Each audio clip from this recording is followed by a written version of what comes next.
One of the goals of every hitter is to try to create more power. To create more power, you need to increase your bat speed. So you have to understand how the body works to increase bat speed. One of the biggest components in the swing is the center of the body. The bigger separation between your lower half and your hands, the more bat speed and power you can generate.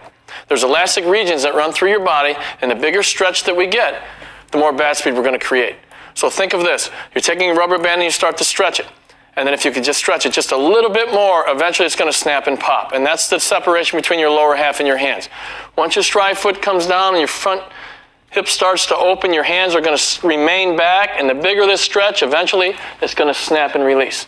So we want to put together some drills to help you feel what it's like to separate your lower half and your hands. One of the main drills that we like to do is what we call the speed skater drill. Okay, a speed skater will take his weight from inside his back leg to inside his front leg and then move forward down the ice. In hitting, as a hitter, you want to make sure the first move that you make is that you take your hips and you move back before you go forward, but you also want to load your hips. It's almost like throwing a medicine ball. So you just don't want your swing to go back to front. You want to take and you want to load your hips or coil, and then you want to unload your hips. Meanwhile, trying to delay your hands as long as possible. One of the ways to feel that is to exaggerate the move of back to front.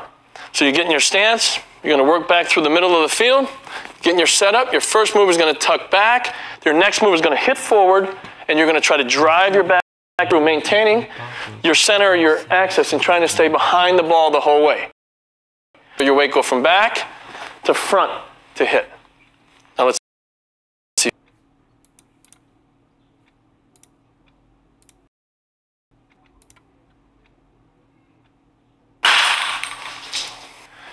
Exactly right. Make sure when you do this drill, as you coil your hips and load back, move, your hands don't go prior to your lower half. You want to make sure that your lower half goes first,